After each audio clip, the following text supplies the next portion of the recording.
क्या आप दूध में कम फैट की समस्या से परेशान हैं? इस समस्या का समाधान करने के लिए गाय के शरीर से उसके दूध में फैट कैसे आता है, इस प्रक्रिया को समझिए, तभी आप दूध में अच्छा फैट प्राप्त कर पाएंगे। अगर आप सोच रहे हैं ज़्यादा फैट वाली चीज़ें जैसे बिनोला खल, सरसों, मूंगफली आदि का खल पशुओं को खिलाना से दूध का फैट बढ़ जाएगा, तो आप गलत सोच रहे हैं। गाय, भैंस और अन्य दुधारू पशुओं के दूध में फैट दो माध्यम से प्राप्त होता है। एक माध्यम होता है लॉन्ग चैन फैटी एसिड यानी लॉन्ग चैन फैट, जो आपको बिनोला खल, सरसों, मूंगफली आदि खल से गाय को मिल जाता है। दूसरा माध्यम है वोलेटाइल फैटी एसिड, जो फाइबर और कार्बोहाइड्रेट से मिलता है। सिर्फ लॉन्ग चैन फैट की ज्यादा मात्रा देना एक मूर्खतापूर्ण विचार है।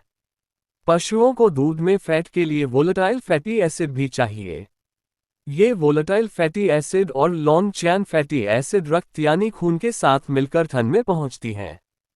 थन के अंदर छोटी छोटी थैलीनुमा ग्रंथियां होती हैं, जिन्हें एल्वियोलाई कहते हैं।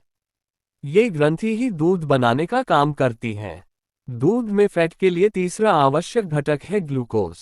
जब ये ग्लूकोज रक्त के साथ थन अडर में स्थित दूध ग्रंथियों मैमरी ग्लैंड्स तक पहुंचता है, तो ये ग्लाइकोलाइसिस नामक प्रक्रिया से गुजरता है। इस प्रक्रिया में ग्लिसरॉल बनता है। बाद में दूध ग्रंथियों में पहले से मौजूद फैटी एसिड जो रक्त के साथ आए थे, उस फैटी एसिड के साथ ग्लिसरॉल मिलकर ट्राइग्लिसराइड्स बनाता है। ये ट्राइग्लिसराइड्स ही दूध में वसा की गोलिकाओं फैट ग्लोब्यूल्स का मुख्य घटक होता है। जब कोशिका के अंदर बहुत सारे ट्राइग्लिसराइड बन जाते हैं, तो वे इकट्ठा होकर छोटी छोटी बूंदें ड्रॉपलेट्स बनाते हैं। अब इन बूंदों को दूध में जाने के लिए खास तरह से तैयार किया जाता है।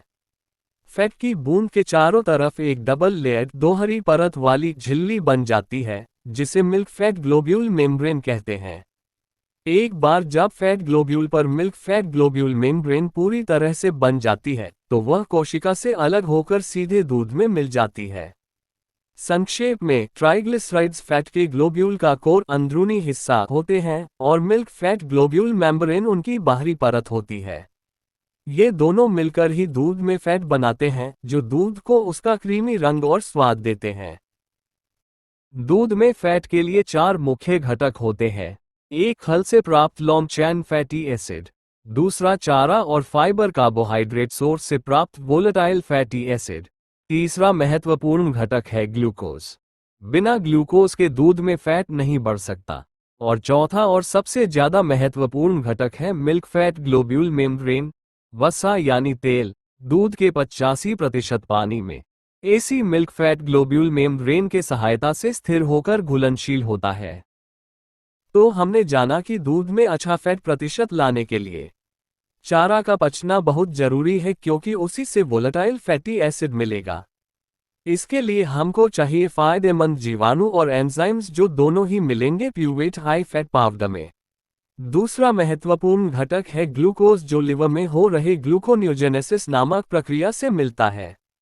लिवर में ये प्रक्रिया होने के लिए लिवर का स्वस्थ रहना बहुत जरूरी है, जिसके लिए प्यूवेट हाई फैट में है कॉलिन क्लोराइड लिवर टॉनिक। पर दूध में 85% पानी है और फैट तो पानी में कैसे घुलेगा? तब हमारे पशुओं को चाहिए मिल्क फैट ग्लोब्यूल मेम्ब्रेन, जो फैट को चारों तरफ से अपने अंदर ढक के रखे। मिल्क फैट ग्लोब्यूल मेम्ब्रेन बनता है फास्फोलिपिड से, इसीलिए प्यूवेट हाई फैट में है फास्फोलिपिड। प्यूवेट हाई फैट जिसमें वोलेटाइल फैटी एसिड बनाने हेतु एंजाइम और फायदेमंद जीवाणु है। लिवर से ग्लूकोज बनाने हेतु लिवर टॉनिक है। और मिल्क फैट ग्लोब्यूल मेम्ब्रेन हेतु फास्फोलिपिड है। प्यूवेट हाई फैट के ये शक्तिशाली घटक एक साइंटिफिक फॉर्मूला है, जो अपने पशुओं के दूध का फैट बढ़ाने में मदद करता है। दूध का फैट बढ़ने से उतने ही दूध का ज्यादा दाम मिलता है और दूध उत्पादकों का मुनाफा बढ़ता है। आइए और आसानी से फ्लो चार्ट के माध्यम से समझते हैं। रूमेन में फायदेमंद जीवाणु और एंजाइम की मदद से चारा में मौजूद कार्बोहाइड्रेट और फाइबर से वोलेटाइल फैटी एसिड मिलता है, जो रक्त के साथ अडर में चले जाता है। बिनोला, सरसों आदि खल से भी फैटी एसिड मिलता है, जो रक्त के साथ थन में जाता है। लिवर की मदद से कार्बोहाइड्रेट से ग्लूकोज मिलता है, जो रक्त के साथ थन में जाता है। थन में fatty acid, volatile fatty acid और ग्लूकोज से ट्राइग्लिसराइड बनता है, जो दूध का मुख्य फैट है। दूध में 85% पानी है और फैट को पानी के साथ सामंजस्य बनाना है। इसलिए ये ट्राइग्लिसराइड के ऊपर मिल्क फैट ग्लोब्यूल मेम्ब्रेन की परत बनती है। यही मिल्क फैट ग्लोब्यूल मेम्ब्रेन दूध के अंदर फैट को स्टेबल रखती है। ये ट्राइग्लिसराइड और मिल्क फैट ग्लोब्यूल मेम्ब्रेन ये दोनों मिलकर ही दूध में फैट बनाते हैं जो दूध को उसका क्रीमी रंग और स्वाद देता है। मिल्क फैट ग्लोब्यूल मेम्ब्रेन के अंदर ट्राइग्लिसराइड दूध में आ जाते हैं और दूध का फैट बढ़कर दूध का दाम बढ़ा देता है। प्यूवेट की शुभकामनाएं हमेशा पशुपालकों के साथ है। धन्यवाद।